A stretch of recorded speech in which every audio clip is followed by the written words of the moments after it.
Nous sommes le lundi 25 janvier 2016 et je crois que c'est le vlog numéro 98. Il est 9h10 du matin et je me suis réveillée il n'y a pas extrêmement longtemps, donc j'émerge encore un peu. Hier soir j'ai pas terminé le vlog parce que j'étais crevée en fait et j'ai totalement oublié de le faire. Je suis arrivée chez moi, il était environ 18h je crois et sincèrement je me suis lavée. J'ai mangé, j'ai regardé un épisode d'une série et je me suis endormie, mais genre les lumières étaient éteintes à 20h. J'étais vraiment morte. Pourtant on peut pas dire que ce soit le décalage horaire parce que pour une heure, sincèrement... Mais le fait d'avoir marché toute la journée d'hier, ça m'a achevé. Ce petit voyage à Londres c'était vraiment cool. J'ai vraiment adoré y aller. J'ai vu plein de choses que j'avais jamais vues et j'ai goûté plein de choses que j'avais jamais goûtées. Aujourd'hui ça va être une journée montage vu que j'ai les vlogs de vendredi, samedi et dimanche à monter. Comme je l'ai déjà dit, malheureusement mon PC ne m'a servi à rien parce que j'ai oublié l'adaptateur de prise électrique qui va sur les prises anglaises.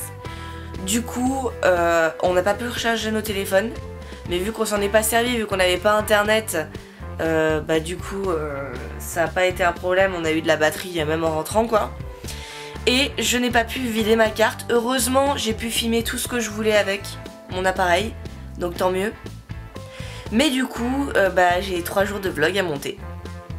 Aujourd'hui, journée montage. Ce qu'il faudra que je fasse aussi, ça serait bien que je me remette au Top Body Challenge aujourd'hui, vu qu'on est lundi, en début de semaine. Et vu que j'ai pas mal marché ce week-end, ça m'a un petit peu remis, on va dire, dans la pente du sport. Il faudrait que je fasse des courses parce que j'ai plus grand chose à manger. Je vais faire aussi un récapitulatif de... pas de mon week-end à Londres, mais de toutes les informations nécessaires à savoir quand on veut partir à Londres, des choses que j'aurais bien aimé savoir avant de partir mais que j'ai découvert par exemple sur place. Que ce soit pour la nourriture, pour le logement, pour les déplacements, pour l'aéroport. Comme ça si jamais il y en a parmi vous qui voudront partir à Londres, eh bien vous aurez eu plus d'informations. Il est 10h30 et j'ai fini le montage de vendredi qui était le plus court je crois. La journée de... samedi va être vraiment la plus longue. Il est 15h et j'ai enfin fini mon montage de samedi qui était le plus long. Montage terminé, il fait 35 minutes environ. Mais il y avait tellement de rush, j'ai vraiment fait le tri pour essayer de montrer plein de choses différentes en un temps assez court quoi, mais je sais pas, depuis, ça doit faire... depuis 10h30 en fait j'y suis. Donc bien relou. Il est 15h30, j'ai trop la dalle. Je me suis fait un... J'allais dire un saladier, il est quand même pas... Il y en a pas tant que ça en fait, mais je me suis fait un petit morceau de saladier, une petite partie de saladier de pâtes, sauce tomate fromage et je vais tout bouffer parce que j'ai trop faim. Il est 18h34 et ça y est, j'ai enfin fini de monter le vlog d'hier. J'ai passé ma journée à monter les 3 vlogs. Le deuxième était le pire tellement il était long, mais j'en avais trop marre. Mais ça y est, j'ai terminé et j'ai plus qu'à tout mettre en ligne. Maintenant que j'ai fini tous mes montages et que c'est en train de se mettre en ligne, je vais pouvoir vous raconter comment ça s'est passé pour Londres, que ce soit pour les achats des billets, pour les transports une fois arrivé là-bas, les ennuis que j'ai eu, les choses qui m'ont surprise, enfin tout ça. J'ai donc acheté les billets sur le site EasyJet. Ce sont des billets d'avion et j'en ai pris 2, j'en ai eu pour 178,98 €. J'ai dû les acheter 2 à 3 semaines avant le départ. Et je n'ai pas pris les moins chers parce que je voulais absolument partir le vendredi soir et rentrer le dimanche dans l'après-midi. Ce qu'il faut savoir avec EasyJet, je sais pas si toutes les compagnies fonctionnent comme ça, mais en tout cas, pour celle-ci, voilà comment ça marche. Vous achetez donc vos billets sur internet. Vous avez plusieurs options, dont celle notamment de pouvoir choisir vos places dans votre avion. Le prix de la place varie en fonction de votre choix. Moi j'ai dû payer 5 € par personne et par place. Donc 10 pour l'aller et 10 pour le retour. Concernant les bagages, quand vous achetez votre vol, votre place, vous avez automatiquement droit à un bagage à main avec vous. C'est un bagage à main par personne et votre bagage à main doit faire une taille maximale de 56 sur 45 sur 25 cm. Il n'y a pas de poids maximum ou de poids minimum, mais il faut que votre bagage fasse cette dimension-là maximum, poignée et roue comprises. Sinon, elle ne logera pas dans le compartiment juste au-dessus de vous. Et elle sera donc déclarée comme un bagage à soute. Sachant que les bagages à soute ne sont pas compris dans le prix d'un billet d'avion. J'ai payé 45 € supplémentaires pour avoir droit à un bagage à soute. Je le redis, ça m'a coûté 178 € pour 2 personnes, aller, retour. Tout ça compris. Pour l'aller, le départ a eu lieu à l'aéroport Charles de Gaulle. Aéroport Charles de Gaulle, mais numéro 2, parce que j'étais au terminal D. Il faut savoir que selon votre lettre de terminal, ce n'est pas forcément le même arrêt au niveau du RER. Pour y aller, il faut donc prendre le RER B, mais faites bien attention à ça et regardez bien sur internet quel est votre terminal et sur quelle ligne il se situe. Moi j'étais donc au terminal 2, aéroport 2, et la lettre D. Prenez bien en compte aussi que l'arrêt du RER à l'aéroport Charles de Gaulle n'est pas forcément à côté de votre terminal. Moi il m'a fallu 5 minutes de marche entre mon arrêt et le terminal 2D. Donc prenez bien quand même un temps assez large pour pas devoir courir et risquer de rater votre avion. Une fois arrivé là-bas, la première chose que vous devez faire, chose que je n'ai pas faite, c'est essayer de trouver les zones de départ de votre compagnie. Notamment, moi j'aurais dû trouver la zone de départ d'EasyJet, y aller et déposer mon bagage en soute. En général, il y a des machines automatiques, on scanne notre billet et après on met notre bagage, on voit le poids que fait notre bagage. Ça c'est important, j'ai oublié de le dire, mais les bagages en soute ont un poids maximal, contrairement au bagage à main. Il doit être inférieur à 20 kg. S'il est plus lourd, il y aura des frais supplémentaires qui sont très élevés. Mais dans tous les cas, sachez que votre bagage ne pourra pas peser plus de 32 kg. Le mien au retour faisait 14,5 kg je crois. Une fois que votre bagage à soute est scanné, et que vous avez validé le fait que le poids vous correspond et vous avez scanné votre billet, vous recevez une étiquette à votre nom. Vous la collez sur la anse de votre sac et votre sac est embarqué. Cette étiquette avec votre nom dessus permettra notamment de retrouver votre bagage si jamais il est perdu sur un autre vol. Ensuite, vous passez l'étape de la sécurité. Vous devez passer par des barrières qui bipent si jamais vous avez du métal sur vous.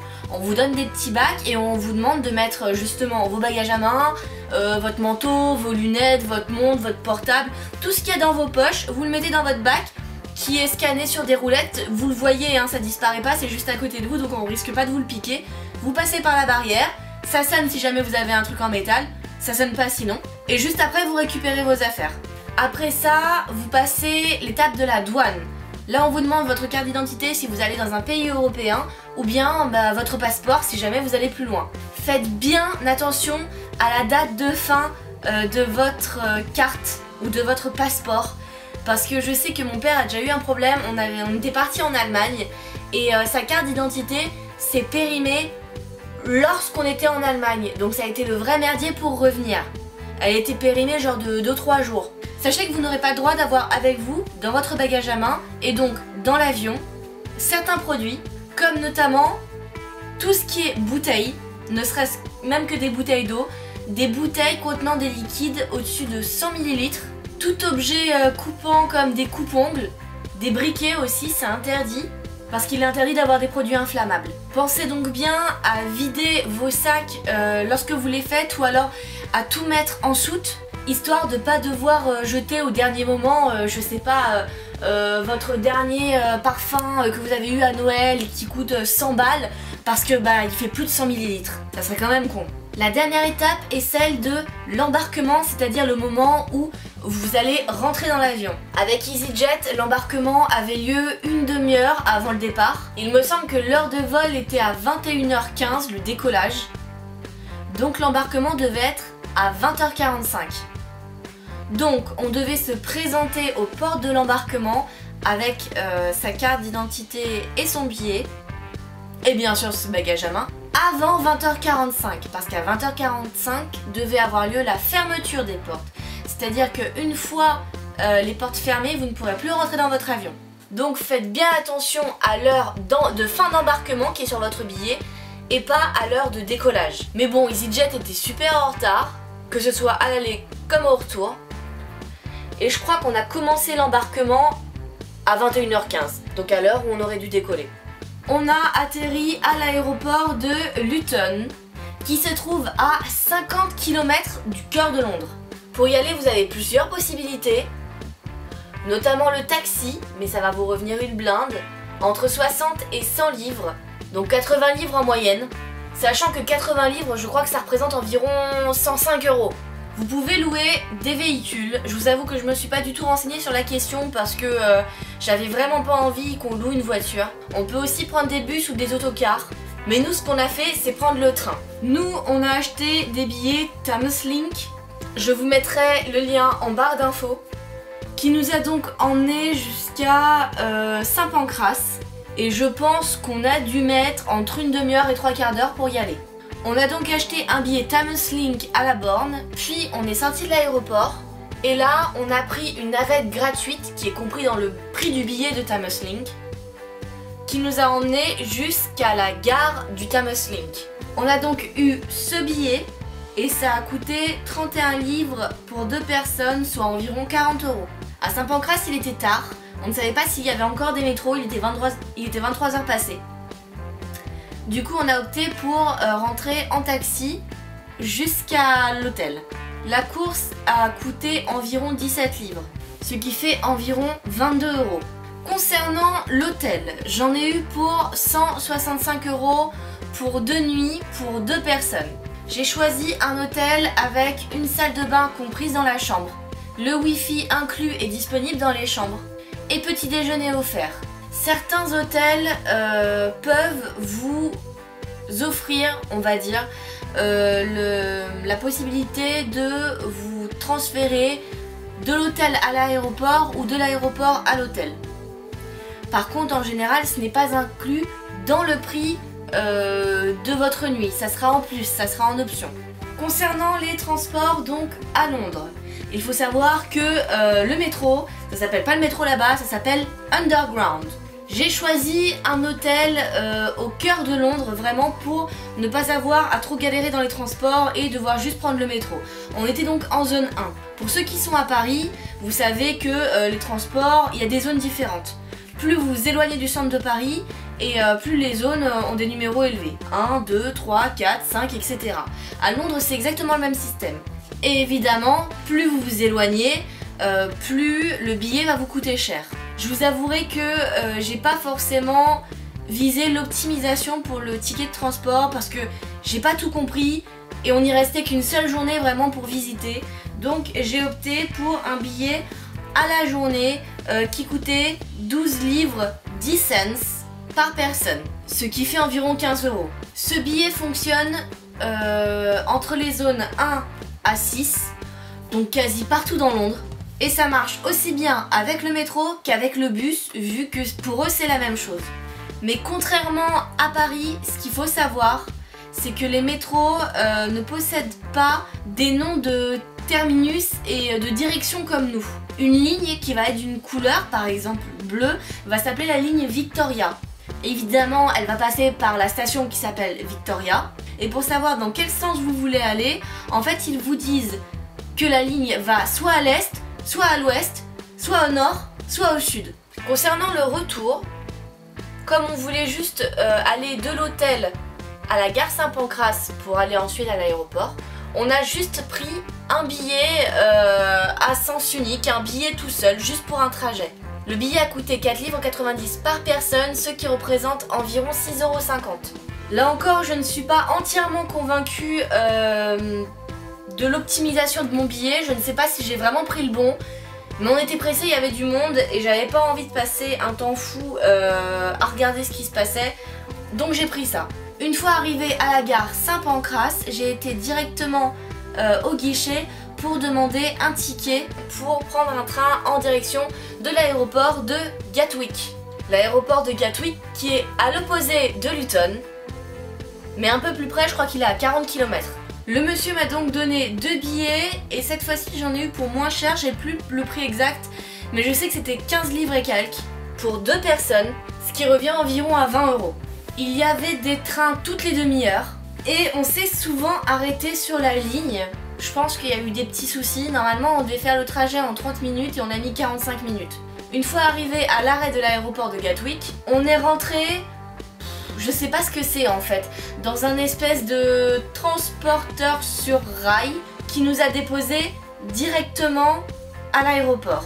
Cette navette était gratuite aussi, je sais pas si elle était comprise avec le prix du billet ou si elle est tout le temps gratuite, mais en tout cas on l'a pas payée. Une fois arrivé à l'aéroport de Gatwick, on a déposé notre bagage à soute, on a passé le portail de sécurité pour voir si on n'avait pas des trucs métalliques, on a passé la douane et là on s'est retrouvé dans un immense centre commercial oufissime.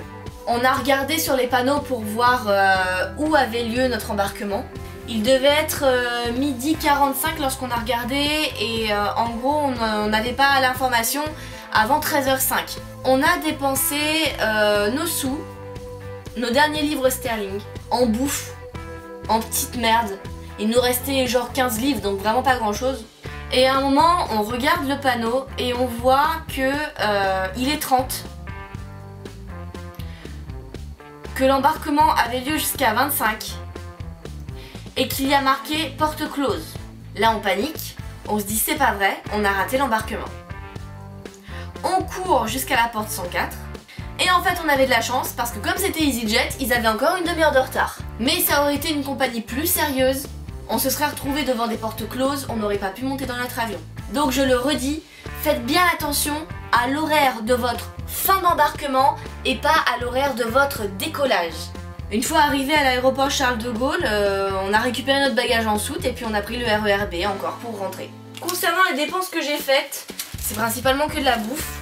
J'ai dépensé 75,10 livres pour mon coffret Mega Block World of Warcraft, ce qui revient à 98 €, sachant qu'il était 50% en réduction.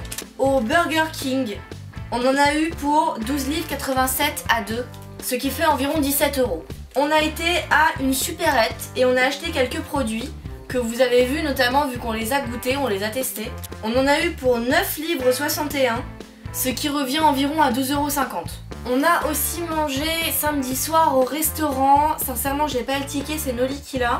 Mais je crois qu'il y en avait pour 6 livres par personne et qu'en plus de ça il a pris une bière et que la bière était à 5 livres. Ça devait faire environ 22 € je pense. On a acheté une bouteille d'évian 1,5 litres, donc une vraie bouteille d'évian qui a coûté 1 livre. C'est 99 mais autant dire 1 livre, ce qui fait 1,30 €. Les popcorn dans l'avion ont coûté 1,80 livre, soit 2,30 €. La nourriture qu'on a mangée à l'aéroport de Gatwick, mon éclair au chocolat a coûté 3,85 livres, soit 5 €. Paye ton éclair. Le croque-monsieur de Noli au fromage a coûté 4 livres, soit 5,20 €. Et mes chips au fromage ont coûté 0,95 livres, soit 1,25 €. À l'aéroport, on a aussi pris un cappuccino à 2,15 livres, soit 2,80 €. Et l'espèce de pain chaud fourré à la viande que je mange dans le vlog à 2,75 livres, soit 3,60 €. Et enfin, on a encore acheté à l'aéroport en dépensant tous nos livres au centre commercial avant le décollage. Principalement des Kit Kat, des Kinder Bueno, des M&M's, Pretzel, ceux-là d'ailleurs, des Crunchy Salty Sweet que moi j'ai aimé et que Noli n'a pas aimé. Il n'y en a vraiment pas beaucoup, hein, c'est vraiment un petit paquet, 32 grammes. Et on en a eu pour 8,37 livres, soit environ 11 €. Des petites choses à savoir à Londres qui m'ont surprise et qui pourraient vous être utiles. Si jamais vous allez au restaurant, notamment dans des pubs par exemple, là où on a mangé nos patates fourrées, ils ne commandent pas Ils ne viennent pas vous voir à table pour commander, il faut commander au comptoir. Vous avez les cartes directement sur la table, mais vous devez aller au comptoir pour faire votre commande. Et après vous allez vous asseoir et ils viendront vous apporter vos plats. Ce qui m'a beaucoup surpris sur les routes, c'est les passages piétons. Je les trouvais pas assez visibles en fait. Nous on a toujours des grosses bandes blanches, mais eux c'est pas forcément clair. J'arrive pas à savoir où on a le droit de traverser et où on n'a pas le droit. Et par contre, leur petit bonhomme vert qui s'allume quand on a le droit de traverser, il reste allumé genre 3-4 secondes et après c'est un décompte. 15, 14, 13, etc. jusqu'à 0. Et à 0, vous n'avez plus le droit de traverser. Mais moi, je trouve ça frustrant. Moi, ça m'oppresse de voir un décompte. Moi, je veux voir le petit bonhomme vert. Pourquoi ils mettent pas le petit bonhomme vert? Voilà, c'est la fin de la récap. Et tant mieux parce que j'en avais marre. En tout cas, j'espère que cette récap vous aura aidé si jamais vous avez prévu de voyager à Londres. Ah si, un dernier truc qui m'a étonné, c'est le nombre de boutiques, de restaurants qui s'appellent prêts à manger. Il y en a plein. Il y en a plus que des McDo, il y en a plus que des Starbucks, il y en a vraiment à tout coin de rue. Bon, et petit message personnel en ce qui concerne l'hôtel dans lequel j'ai dormi. Je vous le recommande pas plus que ça parce que sincèrement, c'était une chambre. Nous, on a vraiment été dans la chambre que pour dormir et puis basta, donc ça nous convenait. Mais bon, l'accueil, pas plus que ça. Le petit-déj, dans le premier hôtel où on était du coup, il y avait vraiment un grand choix, notamment je vous ai filmé ça, il y avait des haricots blancs, des omelettes, un petit déj un peu à l'américaine, à l'anglaise, c'est marrant d'avoir ça. Dans le deuxième hôtel, il y avait des trucs normaux, il y avait vraiment que des céréales, du jus d'orange, de la confiture et puis des petits pains, des croissants quoi. Et puis concernant l'organisation, je veux dire on arrive, j'ai payé, j'ai réservé, il n'y a pas de place dans l'hôtel, faut aller ailleurs. Par contre pour ceux qui ont du mal à dormir à cause du bruit, non, là, les deux je vous les recommande vraiment pas parce que c'est vraiment, les murs sont vraiment très très fins. Si quelqu'un allume le robinet pour se laver les mains, on l'entend quoi. Les oreillers étaient plats par contre. Et dans l'hôtel numéro 2, la couette était inexistante. Il y avait le chauffage donc ça allait, mais c'était plus un dessus de couette qu'une couette, clairement. Mais bon après à ce prix là, voilà, je m'attendais pas à des miracles non plus. Dernière info importante que j'ai oublié de préciser et pourtant je le savais, c'est la prise qui n'est pas la même en Angleterre qu'en France. Il n'y a pas 2 branches mais 3 en triangle. Il vous faudra donc un adaptateur de prise pour pouvoir brancher vos téléphones, les charger, votre PC ou votre appareil photo si vous voulez recharger les batteries. Enfin bref, voilà, il faudra vous en acheter un. Je sais qu'au pire du pire, vous pourrez en acheter à la gare. J'en ai trouvé pour 8 livres je crois. Donc ça revient quand même assez cher. Si vous voulez acheter à l'avance sur internet, ça vous coûtera pas une blinde. Moi j'en avais un mais je l'ai totalement oublié avant de partir en fait. Il est bientôt 23 h, j'ai fini mon sport. Je me suis bien remise du coup à Top Body Challenge semaine 1. Je me suis lavée et maintenant je vais manger une petite soupe de ramen parce que j'ai pas fait les courses et j'ai trop la flemme de me faire à bouffer. Il est minuit 22, je vais finir de monter mon vlog et je vais me coucher parce que je suis vraiment fatiguée. Je sais pas si c'est le sport ou si c'est l'effet Londres, mais je sens la fatigue vraiment monter quoi. On se retrouve demain pour un nouveau vlog, prenez soin de vous, c'est important. Bisous bisous, un sur chaque joue. Toi t'as pris un espèce de croque-monsieur. C'est ça. Avec du fromage et... À 5 €. À 5 €, croque-monsieur. À 5 € sans viande je crois du coup.